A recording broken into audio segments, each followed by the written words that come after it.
नमस्कार दोस्तों, YouTube channel exam learner में आपका स्वागत है। दोस्तों आज के इस वीडियो में हम लोग टीजीटी पीजीटी 2021 के लिए भूगोल का दूसरा प्रैक्टिस सेट हल करेंगे। इसके पहले प्रैक्टिस सेट 1 भूगोल का अपलोड हो चुका है, तो जो लोग नहीं देखे हैं चैनल के प्लेलिस्ट में जाके आप वहां से देख सकते हैं।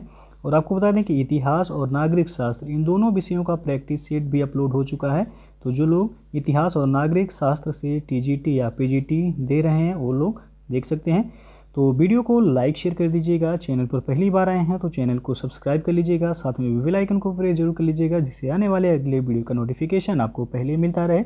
और पीडीएफ इसका हमारे टेलीग्राम चैनल पर मिल जाएगा। नीचे डिस्क्रिप्शन में टेलीग्राम का लिंक दे दिया गया है, या फिर आप टेलीग्राम पे जाके एग्जाम लर्नर लिख करके सर्च भी कर सकते हैं और आप ज्वाइन करके वहाँ से पीडीएफ आसानी से डाउनलोड कर सकते हैं। तो आइए शुरू करते हैं। पहला क्वेश्चन है, निम्नलिखित युग्मों में कौन सुमेलित है। यहाँ पे आप देख सकते हैं एक तरफ पर्वत दिया गया है, दूसरी तरफ देश। तो कौन सा युग्म इसमें सुमेलित है ये आपको बताना है। तो सबसे पहला देखते हैं, किलिमंजारो पर्वत दिया गया है चिली में, ये आपका गलत है। किलिमंजारो पर्वत कहाँ है, तो ये तंजानिया में है। किस देश में है, तो तंजानिया में है।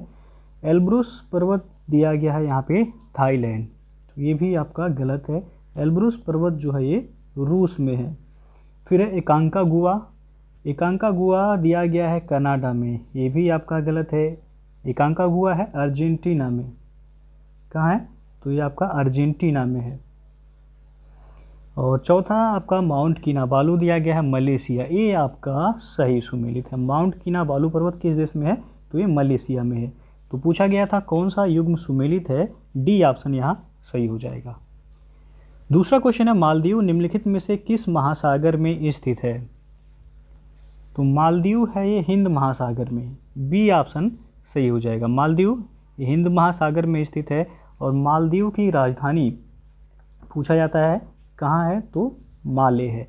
मालदीव की राजधानी माले है।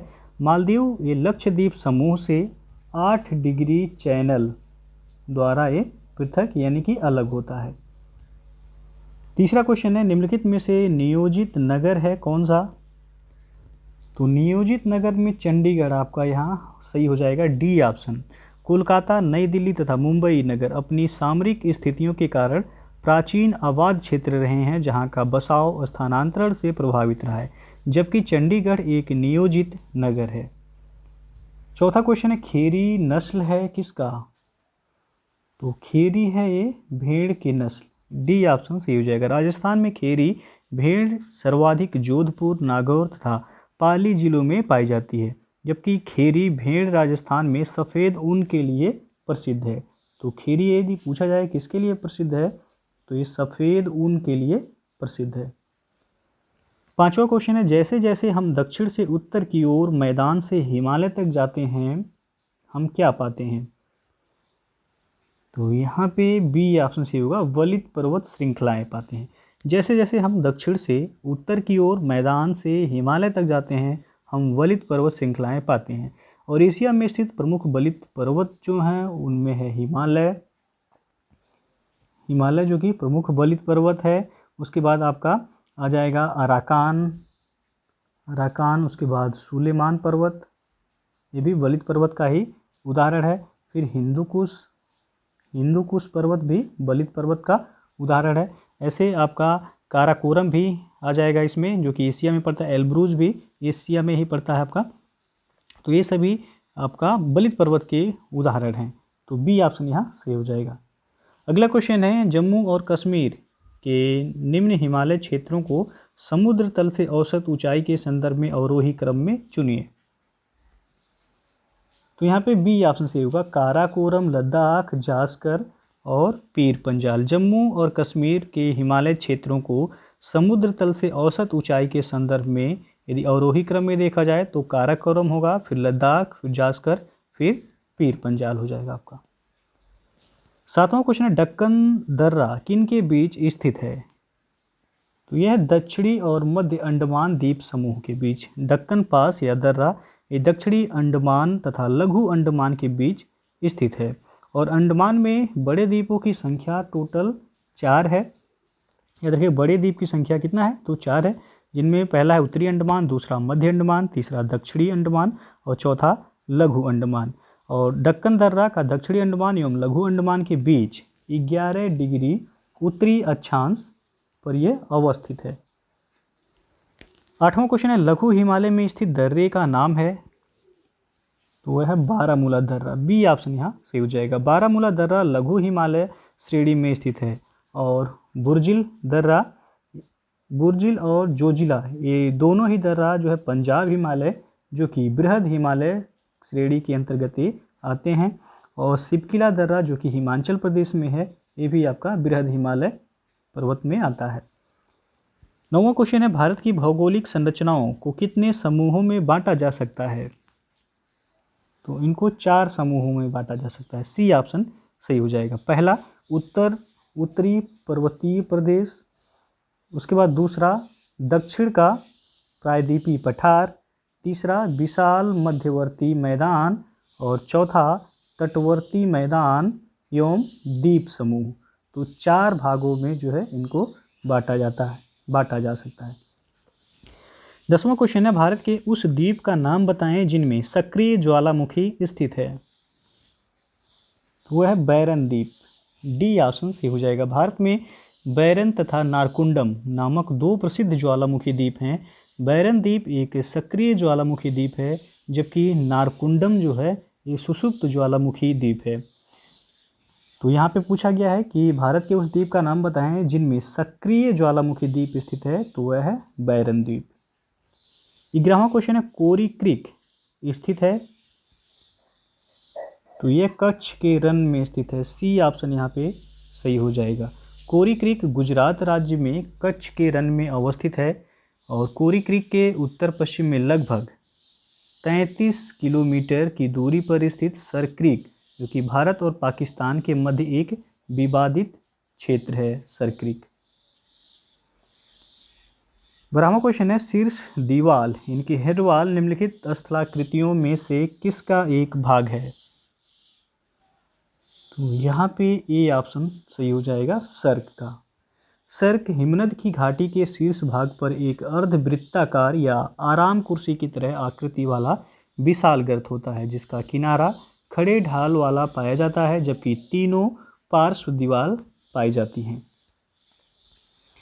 अगला जो क्वेश्चन है निम्नांकित संयुक्त राज्य अमेरिका की महत्वपूर्ण कृषि पेटियों में किसे अमेरिकी कृषि का हृदय कहते हैं, यहाँ पे डी ऑप्शन से हो जाएगा मक्का पेटी को। संयुक्त राज्य अमेरिका का संपूर्ण पशुपालन उद्योग मक्का की फसल पर निर्भर है।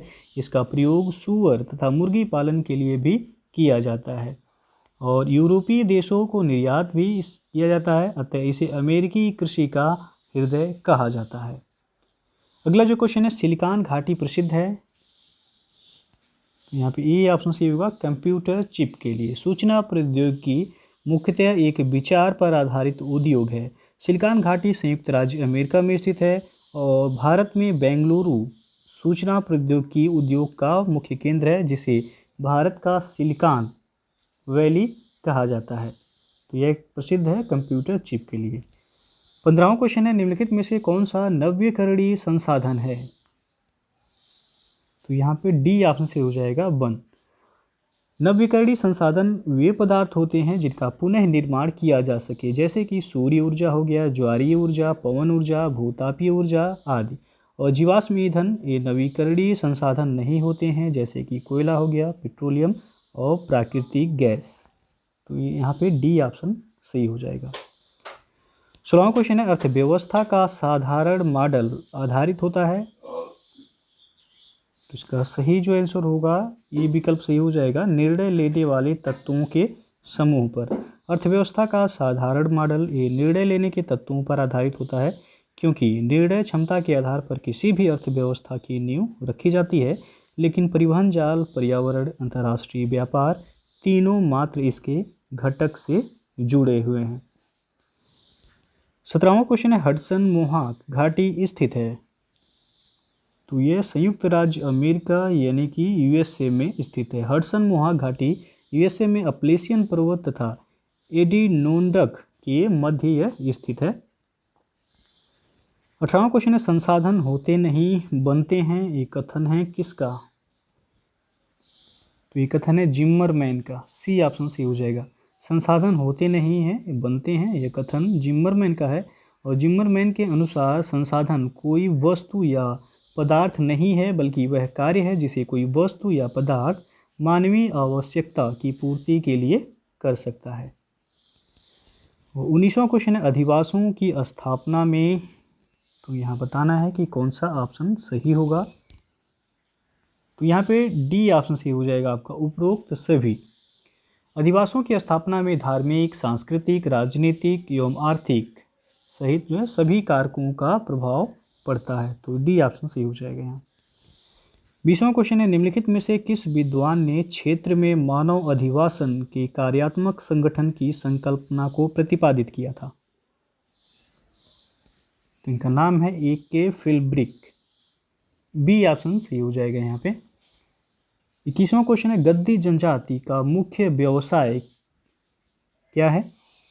तो यहाँ पे डी विकल्प सही होगा, चलवासी पशुचारण। गद्दी जनजाति का मुख्य व्यवसाय चलवासी पशुचारण है और यह जनजाति भारत के हिमाचल प्रदेश में पाई जाती है। तो यदि पूछा जाए कि गद्दी जनजाति का निवास क्षेत्र कहाँ है, तो हिमाचल प्रदेश सही होगा।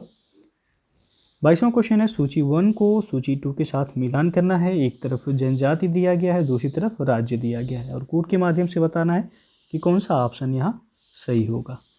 तो सबसे पहला दिया गया है कुकी जनजाति। कुकी जनजाति मणिपुर में पाई जाती है, ये का हो जाएगा तीसरा। बकरवाल जनजाति जम्मू कश्मीर में पाई जाती है, तो बी का हो जाएगा यहाँ पे चौथा। आपको बता दें कि जम्मू कश्मीर और लद्दाख 2 नए केंद्र शासित प्रदेश अब बनाए गए हैं, जबकि ये अब जम्मू कश्मीर राज्य नहीं रहा, ये केंद्र शासित प्रदेश की श्रेणी में आता है। अगला है मोपला। मोपला जनजाति ये केरल में पाई जाती है, सी का हो जाएगा पहला।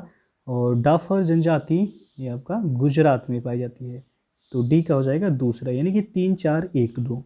तो 3 4 1 2 आप देख सकते हैं कि विकल्प सी यहाँ सही हो जाएगा। 23वां क्वेश्चन है सुमेल करना है यहाँ भी और कोड के माध्यम से बताना है कि कौन सा विकल्प सही हो जाएगा। तो एक तरफ जो है यहाँ पे आपका जनजाति दिया गया है, दूसरी तरफ उनका निवास क्षेत्र दिया गया है। बांटू जनजाति का निवास क्षेत्र जो है मध्य अफ्रीका है, तो ए का पहला हो जाएगा। इंका जनजाति का निवास क्षेत्र पेरू है, तो बी का हो जाएगा दूसरा। जारवा जनजाति अंडमान में पाए जाते हैं, सी का तीसरा। और लैप्स जनजाति आपका स्कैंडिनेविया में, इनकी डी का चौथा। 1 2 3 4, तो आपका ए ऑप्शन ही सही हो जाएगा। अगला क्वेश्चन है किस वर्ष में विश्व की जनसंख्या 1 अरब हुई थी? तो यहाँ पे जो सही होगा डी ऑप्शन 1850 में। वर्ष 1850 में विश्व की जनसंख्या 1 अरब हो गई थी और प्रत्येक वर्ष 11 जुलाई को विश्व जनसंख्या दिवस के रूप में मनाया जाता है। अगला जो क्वेश्चन है निम्नलिखित में से कौन मानव भूगोल का जन्मदाता कहलाता है? तो है फ्रेडरिक रेटजेल। डी विकल्प सही हो जाएगा। फ्रेडरिक रेटजेल को मानव भूगोल का जन्मदाता कहा जाता है। इनके एंथ्रोपोजियोग्राफी नामक ग्रंथ के आधार पर ही मानव भूगोल का क्रमबद्ध अध्ययन शुरू हुआ था। तो यदि पूछा जाए कि एंथ्रोपोजियोग्राफी किसकी रचना है, तो यह है रेटजिल का, फ्रेडरिक रेटजिल का। 26वां क्वेश्चन है निम्नलिखित में से किस अरब भूगोलवेत्ता ने सर्वाधिक व्यापक रूप से यात्राएं की और आने वाली पीढ़ियों के लिए अपना यात्रा वृत्तांत लिखा था? तो यहाँ पे आपका जो सही हो जाएगा ऑप्शन ए सही होगा, इब्न बतूता। इब्न बतूता ये अरब भूगोलवेत्ता है, इसने सर्वाधिक व्यापक रूप से यात्राएं की और आने वाली पीढ़ियों के लिए अपना यात्रा वृत्तांत लिखा। इब्न बतूता को अरब जगत का मार्को पोलो कहा जाता है। तो यदि क्वेश्चन पूछा जाए अरब जगत का मार्को पोलो किसे कहा जाता है, तो इब्न बतूता को ही कहा जाता है और उनकी पुस्तक का नाम है रेहला। इब्न बतूता की पुस्तक का नाम क्या है?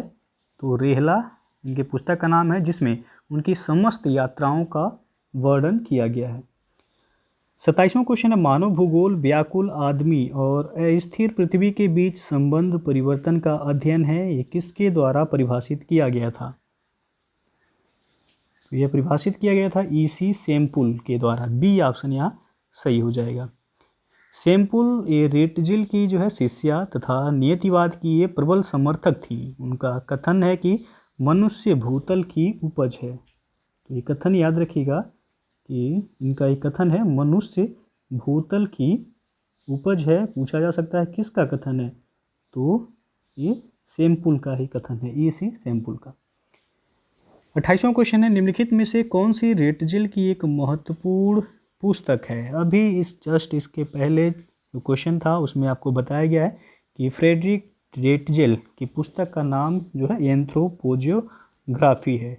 28 का डी ऑप्शन यहाँ सही हो जाएगा। रेटजिल ने अपनी पुस्तक जो है राजनीतिक भूगोल में राज्य की तुलना जीव से की है और उनका यह मानना था कि राज्य को या तो सामान्य जीव की तरह विकसित होना चाहिए या उसे समाप्त हो जाना चाहिए। उन्होंने राज्य एवं समाज के जीववादी सिद्धांत को भी पुष्टि की। तो यहाँ पे आपका डी ऑप्शन सही हो जाएगा। 29वां क्वेश्चन है, किसने भूगोल को वर्णित करने के लिए कोरोग्राफी शब्द का प्रयोग किया है? तो यहाँ सी ऑप्शन सही हो जाएगा, इमैनुअल कांट ने। इमैनुअल कांट ने वैज्ञानिक भूगोल को दार्शनिक आधार प्रदान किया और इन्होंने 1781 ईस्वी में क्रिटिक ऑफ प्योर रीजन नाम की पुस्तक भी प्रकाशित की। 30वां क्वेश्चन है, निम्नलिखित पारिस्थितिक तंत्रों में से सबसे ज़्यादा प्राथमिक उत्पादन किसका है? तो यह है शैवाल तल और भित्तियों का। ए ऑप्शन सही हो जाएगा। यहाँ पे पारिस्थितिक तंत्रों में सबसे ज़्यादा प्राथमिक उत्पादन शैवाल तल और भित्तियों का है। 31वां क्वेश्चन है, जैव विविधता या जैवीय विविधता अधिनियम भारत की लोकसभा ने निम्नलिखित में से किस वर्ष में पारित किया था? तो ये पारित हुआ था सन 2002 में। सी ऑप्शन यहाँ पे सही हो जाएगा। अगला क्वेश्चन है, वायुमंडलीय प्राथमिक उत्पादकों द्वारा आत्मसात की गई ऊर्जा की संपूर्ण मात्रा को कहा जाता है? तो यह कहलाता है सकल प्राथमिक उत्पादकता। सी ऑप्शन यहाँ सही हो जाएगा। 33वां क्वेश्चन है, किसी पारिस्थितिक तंत्र का आधारभूत तत्व है? तो है ऊर्जा प्रवाह। सी विकल्प यहाँ सही हो जाएगा। किसी पारिस्थितिक तंत्र का वह आधारभूत तत्व है जिसके कारण ऊर्जा प्रवाह, खाद्य श्रृंखला, पोषण स्तर आदि ये सुसंचालित होते रहते हैं। 34वां क्वेश्चन है, आसन्न पारिस्थितिकी तंत्रों के मध्य एक सीमा संक्रमण क्षेत्र कहलाता है?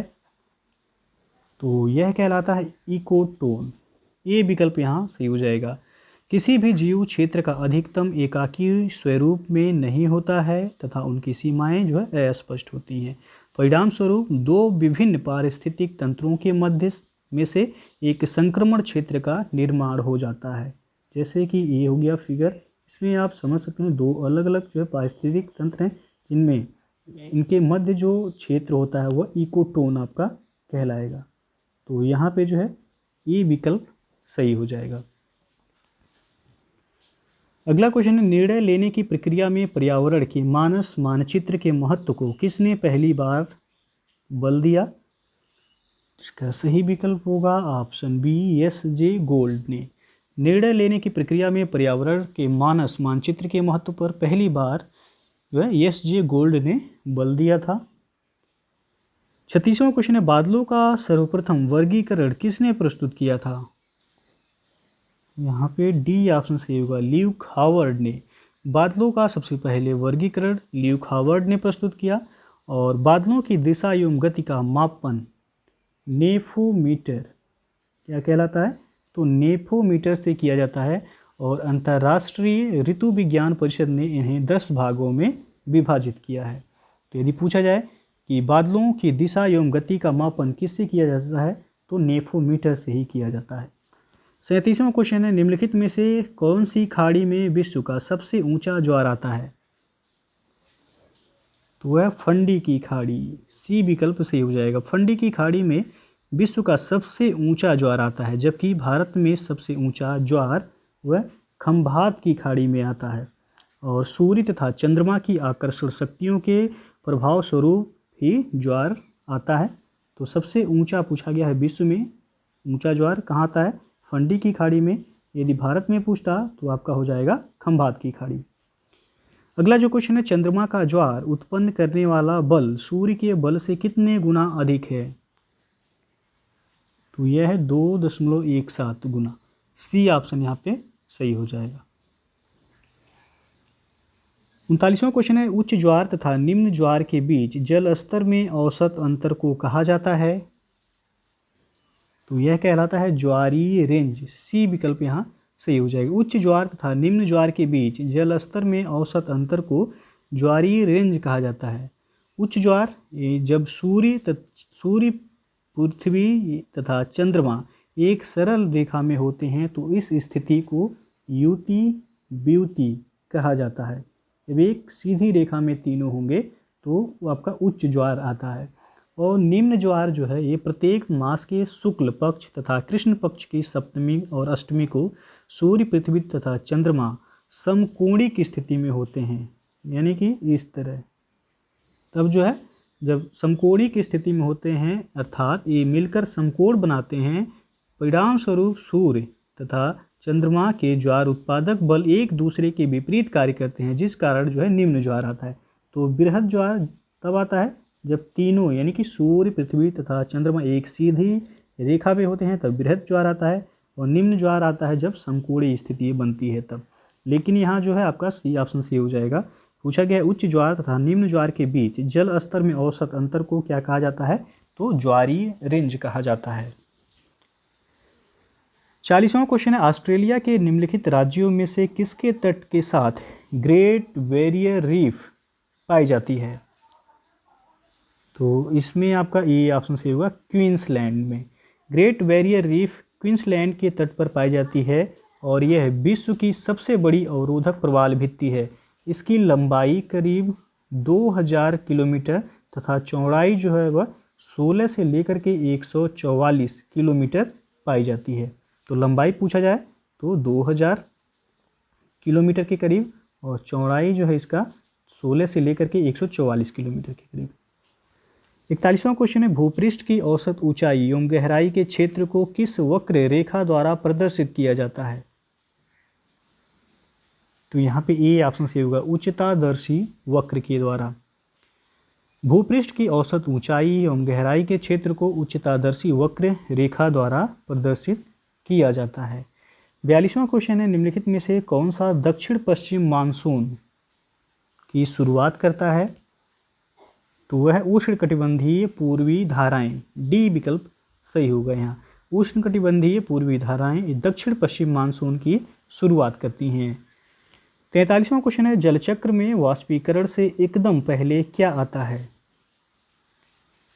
तो यहाँ पे सी ऑप्शन सही होगा, ताप। और 44वां क्वेश्चन है, UVI यानी कि परावैगनी सूचकांक कब अस्तित्व में आया? तो ये आया था 1990 के दशक में। बी ऑप्शन यहाँ सही हो जाएगा। परावैगनी सूचकांक के 1990 के दशक में अस्तित्व में आया था और ओजोन गैस परावैगनी किरणों के कुछ अंश को अवशोषित कर लेती हैं। ओजोन गैस को O3 जो है कहते हैं और O3 की सर्वाधिक मात्रा जो है वह 15 किलोमीटर से लेकर के 35 किलोमीटर के बीच सर्वाधिक पाई जाती है।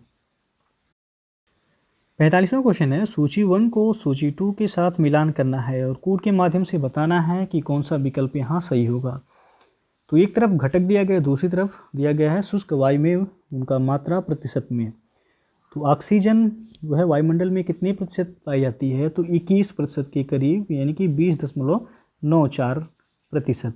तो पहले का हो जाएगा डी। फिर है आर्गन। आर्गन पाया जाता है 0.93%।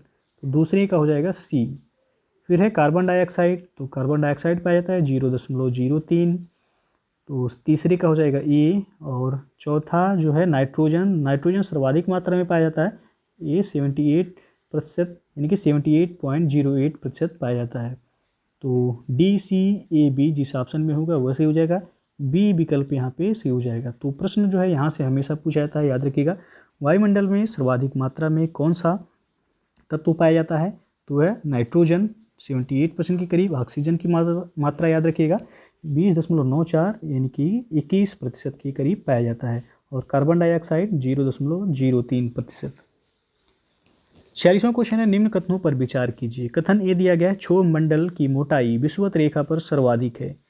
और आर दिया गया है, विषुवत रेखा के निकट सूर्यातप उच्च तथा संवहन सशक्त है। तो निम्न कूट से सही उत्तर चुनिए। तो यहाँ जो सही होगा ए और आर दोनों सही है, और आर ए की सही व्याख्या भी है, क्योंकि क्षोभ मंडल की ऊंचाई में मौसमी परिवर्तन होता रहता है। साथ ही साथ भूमध्य रेखा से ध्रुवों की ओर क्षोभ मंडल की ऊंचाई वह घटती जाती है, जबकि विषुवत रेखा के निकट सूर्यातप की मात्रा उच्च एवं संवहन वह सशक्त होता है। अगला जो क्वेश्चन है, वायुमंडल में उपस्थित ओजोन परत की ऊंचाई है। तो यहाँ पे ए ऑप्शन सही हो जाएगा, 15 से 60 किलोमीटर।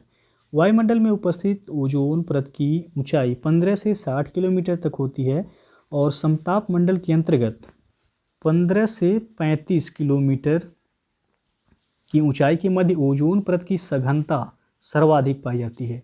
तो यदि पूछा जाए ओजोन परत किस मंडल में पाया जाता है, तो ये आपका समताप मंडल में पाया जाता है, और सर्वाधिक सघनता जो होती है वह 15 से 35 किलोमीटर के बीच होती है। लेकिन यहाँ पूछा गया है वायुमंडल में उपस्थित ओजोन परत की ऊंचाई, तो 15 से 60 किलोमीटर तक इसकी ऊंचाई है। 48वां क्वेश्चन है, वायुमंडल की आर्द्रता नापी जाती है किससे? तो यह नापा जाता है हाइग्रोमीटर से। सी विकल्प यहाँ सही हो जाएगा। और 49वां क्वेश्चन है, क्षोभ मंडल में वायु की गति यानी कि संचलन का कारण है, तो वह है वायुदाब। डी ऑप्शन यहाँ सही हो जाएगा। क्षोभ मंडल में वायु की गति का कारण वायुदाब है, और वायु उच्च वायुदाब से निम्न वायुदाब की ओर प्रवाहित होता है। और क्षोभ मंडल, ये आपको यहाँ से प्रश्न जो है बनता है। तो क्षोभ मंडल ये वायुमंडल की सबसे निचली परत है, जिसे अंग्रेजी में कभी कभी दे दिया जाता है इसे ट्रोपोस्फियर भी कहा जाता है। और क्षोभ मंडल में जो है मौसम संबंधी घटनाएं होती हैं। एक प्रश्न यहाँ से पूछा जाता है कि मौसम संबंधी घटनाएं किस मंडल में पाई जाती हैं, तो वह आपका है क्षोभ मंडल यानी कि ट्रोपोस्फियर। अगला जो क्वेश्चन है, क्षोभ मंडल में तापमान की सामान्य ह्रास दर निम्नलिखित में से कौन सा प्रदर्शित करता है? तो यहाँ पे 4 ऑप्शन है, आपको बताना है जो है कौन सा सही हो जाएगा। तो यहाँ ए विकल्प सही होगा, 6.5 डिग्री जो है सेंटीग्रेड पर किलोमीटर के हिसाब। क्षोभ मंडल में तापमान की सामान्य ह्रास दर जो है 6.5 डिग्री सेंटीग्रेड पर किलोमीटर है। और क्षोभ मंडल ये वायुमंडल की सबसे निचली एवं सघन परत होती है, जिसमें वायु के संपूर्ण भार का लगभग 75% भाग पाया जाता है। और ट्रोपोस्फियर का नामकरण टीजेरेंस डी बोर्ट किसने किया था? तो टीजेरेंस डी बोर्ट ने किया था। ट्रोपोस्फियर यानी कि क्षोभ मंडल। क्रम जो है पूछा जाता है, याद रखिएगा। तो सबसे पहले आपका हो जाएगा क्षोभ मंडल, सबसे निचला परत है। क्षोभ मंडल के बाद आपका आ जाएगा समताप मंडल। समताप मंडल के बाद आपका मध्य मंडल, उसके बाद जो है आपका आयन मंडल, और जो है आयन मंडल या फिर जो है बहिर्मंडल। तो ये क्रम कभी कभी जो है पूछ लिया जाएगा आपसे। अंग्रेजी में जो है ट्रोपोस्फियर हो जाएगा, स्ट्रेटोस्फियर हो जाएगा, मेसोस्फियर हो जाएगा, उसके बाद आयनोस्फियर हो जाएगा। तो कभी अंग्रेजी में पूछा जाता है, कभी हिंदी में। अगला जो क्वेश्चन है, किस वाताग्रीय चरण में उष्ण हवा ऊपर की ओर उठती है तथा ठंडी होती है, संघनित होती है और बरसती है? तो यह होगा उष्णाग्र। बी ऑप्शन यहाँ सही हो जाएगा आपका। आगे बढ़ती हुई उष्ण वायु राशि जब किसी ठंडी वायु राशि के ऊपर चढ़ती है तो उसे उष्ण वाताग्र कहते हैं। उष्ण वाताग्र सदैव दाईं ओर से बाईं ओर को बढ़ती है। इसका ढाल मध्य अक्षांशों में प्रायः वह 1:100 होता है। कितना होता है? 1:100 या 1:400 तक भी होता है ये। तो अनुपात जो है नहीं पूछा गया है यहाँ। बी ऑप्शन सही होगा उष्णाग्र। 52वां क्वेश्चन, अधः कर्तित विसर्प निम्नलिखित में से किसके परिणाम होते हैं? तो यहाँ पे सी विकल्प से होगा पुनर्युवन का। पुनर्युवन के फलस्वरूप विसर्प के कुछ भाग के उठ जाने से अधः कर्तित विसर्प का निर्माण होता है। 53 क्वेश्चन है, गोखुर झील की स्थलाकृति निर्मित होती है?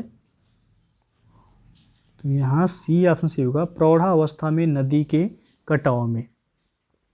जल से भरे हुए प्राकृतिक गर्त यानी कि गड्ढा को झील कहते हैं और बहुत सी नदियों मोड़ों के अधिक घुमावदार हो जाने के कारण नदी घुमाव को जो है छोड़कर सीधे रूप में प्रवाहित होने लगती है और इसी तरह छोड़े हुए घुमाव में जल एकत्रित हो जाता है जिसे गोखुर झील का निर्माण होता है।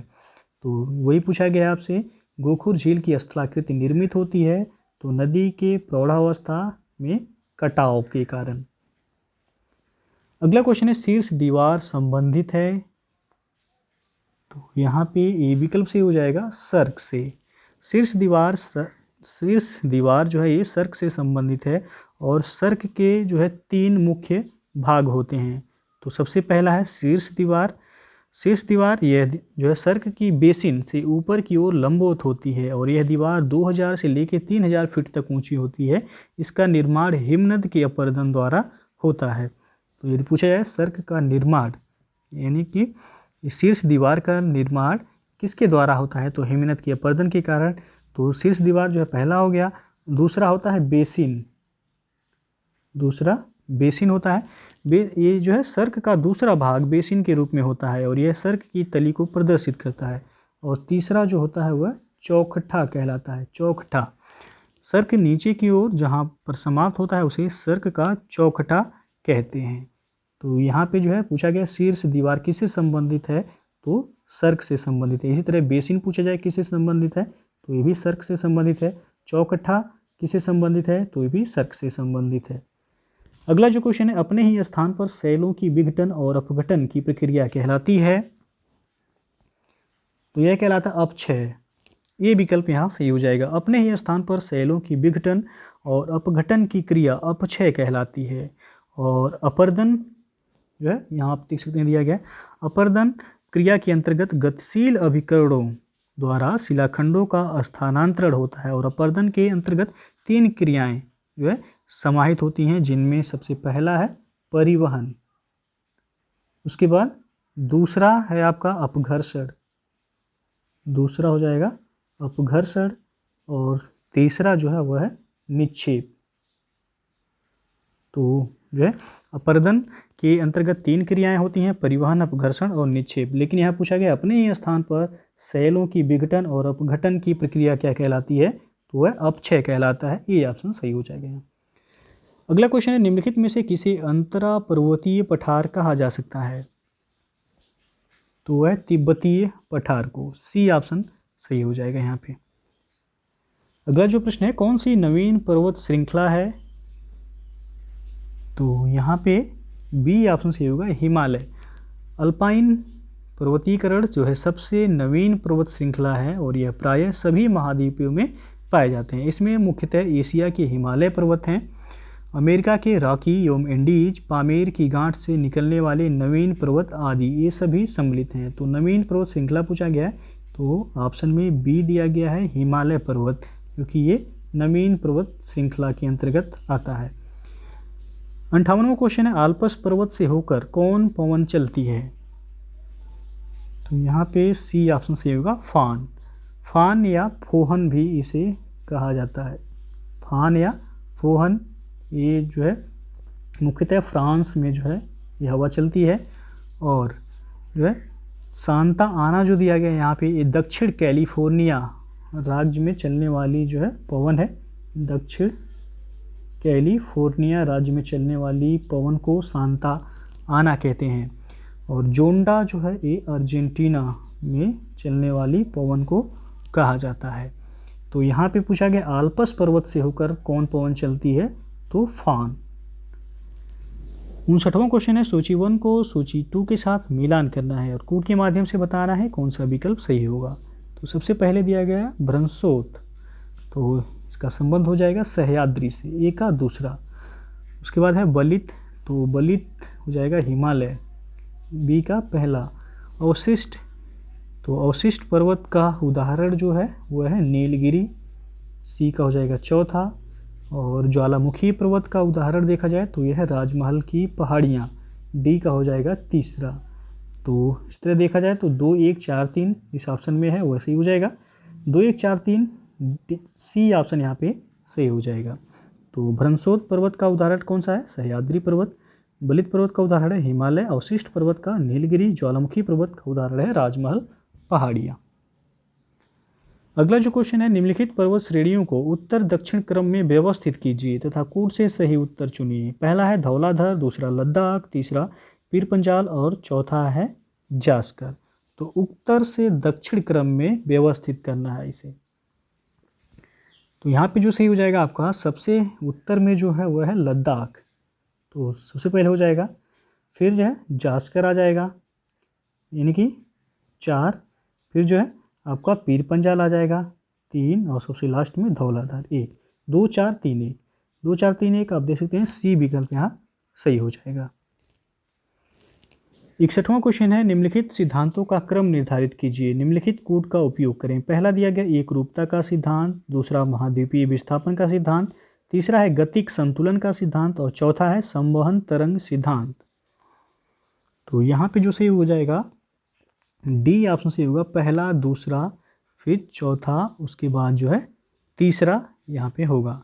तो इन सिद्धांतों में एक रूपता का सिद्धांत जो है सबसे पहले देखा जाए तो जेम्स हटन ने 1785 में, किसने दिया था? तो जेम्स हटन ने 1785 में दिया था। फिर है महाद्वीपीय विस्थापन सिद्धांत। महाद्वीपीय विस्थापन सिद्धांत जो है जर्मन भूगोलवेत्ता थे वेगनर, तो इनके द्वारा दिया गया था और ये 1912 में दिए थे। फिर है गतिक संतुलन का सिद्धांत। गतिक संतुलन का सिद्धांत जो है जीटी हैक ने दिया था। किसने? जीटी हैक ने दिया था। और संवहन तरंग सिद्धांत जो है आर्थर होम्स ने दिया था। किसने? Arthur Holmes. इन सभी के नाम जरूर याद रखिएगा, पूछा जाता है कौन सा सिद्धांत किसने दिया था। आर्थर होम्स ने ये 1928 में इन्होंने दिया था। तो क्रम जो है पूछा गया है डी ऑप्शन से होगा, पहला, दूसरा, फिर जो है चौथा और लास्ट में जो है गतिक संतुलन सिद्धांत जो कि जीटी हैक के द्वारा दिया गया था ये। अगला क्वेश्चन है, अल्लाह बांध का निर्माण हुआ है। तो यहाँ पे ए ऑप्शन से होगा, भूकंप के द्वारा। अल्लाह बांध का निर्माण भूकंप द्वारा हुआ है और यह भूकंप 1819 ईस्वी में गुजरात क्षेत्र में आया था। अगला जो क्वेश्चन है और ये अंतिम प्रश्न है आपका कि सोल्फाटारा इनमें से किसका एक प्रकार है। तो ये काफ़ी जो है नया शब्द लग रहा होगा आप लोगों को भी। तो आपको बता दें कि गंधकी धुआंरे अथवा सोल्फाटारा, ये धुआंरे के साथ जब ज्वालामुखी जो है आपका ज्वालामुखी विस्फोट होता है तो धुआंरे के साथ वाष्प तथा गैस के साथ साथ कुछ खनिज पदार्थ भी निकलते हैं। इनमें जो है प्रमुखता गंधक की होती है और ऐसे धुआंरे जिसमें अधिक मात्रा में गंधक निकलता है उन्हें गंधकी धुआंरे अथवा सोल्फाटारा कहते हैं। तो वही पूछा गया है कि सोल्फाटारा इनमें से किसका एक प्रकार है। तो ज्वालामुखी सही हो जाएगा यहाँ पे ए ऑप्शन।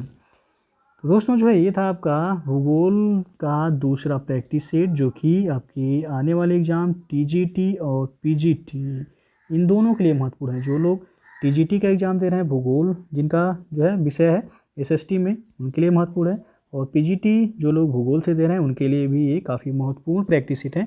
तो वीडियो को लाइक शेयर कर दीजिएगा। यदि वीडियो पसंद आया हो तो आप इसे शेयर जरूर कीजिएगा दोस्तों के साथ। दोस्तों यदि आप यूपीपीएससी और यूपी SSC एग्ज़ाम की तैयारी करना चाहते हैं या कर रहे हैं तो आप अनअकैडमी लर्निंग प्लेटफॉर्म से जुड़ के जो अपनी तैयारी को बेहतर तरीके से कर सकते हैं और एग्ज़ाम को क्रैक कर सकते हैं। इसके लिए आपको अनअकैडमी का सबसे पहले लर्निंग ऐप इंस्टॉल करना होगा प्ले स्टोर से जाके। फिर मोबाइल नंबर के थ्रू आप जो है लॉगिन कर सकते हैं। लॉगिन करने के बाद आप अपना गोल सेलेक्ट करेंगे। गोल यानी कि आप किस एग्ज़ाम की जो है प्रिपरेशन करना चाहते हैं। यूपीपीएससी और यूपीएससी आपको जो है सेलेक्ट करना है। यहाँ पे सेलेक्ट करने के बाद आपके सामने जो है पूरा वीडियो ओपन हो जाएगा। फिर वीडियो को जो है आप देखने के लिए हमारा रेफरल कोड यूज ज़रूर कीजिएगा एग्ज़ाम लर्नर, और सब्सक्रिप्शन लेते समय भी आप हमारा रेफरल कोड एग्ज़ाम लर्नर ज़रूर यूज कीजिएगा, जिससे आपको 10% का एडिशनल डिस्काउंट भी मिल जाएगा। तो एक रेफरल कोड आपसे मांगा जाएगा, तो आप रेफरल कोड डालेंगे तो फ्री में जो वीडियो आप अनअकैडमी पे पड़ा हुआ है वो देख सकते हैं। और सब्सक्रिप्शन लेने के समय यदि आप रेफरल कोड यूज करते हैं हमारा, तो आपको जो है 10% का एडिशनल डिस्काउंट मिल जाएगा। रेफरल कोड आपको डिस्क्रिप्शन में भी नीचे मिल जाएगा, वहाँ से जाके आप देख सकते हैं। उसके बाद आप देख सकते हैं कि यूपीपीएससी और यूपीएससी का जो है न्यू अनाउंसमेंट है अनअकैडमी पर। यदि आप 24 मंथ का सब्सक्रिप्शन लेते हैं तो 3 मंथ का जो है आपको एक्स्ट्रा सब्सक्रिप्शन दिया जाएगा। यदि 12 मंथ का सब्सक्रिप्शन लेते हैं तो आपको 2 मंथ का एडिशनल यानी कि एक्स्ट्रा सब्सक्रिप्शन आपको फ्री में दिया जा रहा है। उसके बाद अनअकैडमी पर जो है फतेह यूपीपीसीएस स्कॉलरशिप टेस्ट ये जो है डेली आपका डेली नहीं, ये संडे को 11 बजे कराया जाता है, और इसका जो है सॉल्यूशन भी आपको दिया जाएगा, तो आप टेस्ट ज्वाइन कर सकते हैं। उसके बाद अनअकैडमी प्लस सब्सक्रिप्शन लेते हैं तो इतने सारे फीचर्स जो है आपको अवेलेबल कराए जाएंगे। उसके बाद जो अनअकैडमी पर प्रगत यूपीपीएससी आरओ प्रीलिम्स का जो टेस्ट सीरीज है उसका शेड्यूल दिया गया है यहाँ पे। फिर बैच कोर्सेज जो अवेलेबल हैं अनअकैडमी पे वो है UPPSC mains optional political science हो गया, सोशियोलॉजी, हिंदी एंड हिस्ट्री, ये सभी अवेलेबल हैं। तो जो लोग सब्सक्रिप्शन लेना चाहते हैं आप जाके अनअकैडमी पे ले सकते हैं। उसके बाद यूपीपीएससी का प्रीलिम्स 2021 बैच कोर्स जो है ये आपका 9 जुलाई से शुरू हो रहा है। तो जो लोग यूपीपीएससी की तैयारी करना चाहते हैं तो जुड़ सकते हैं यहाँ पे।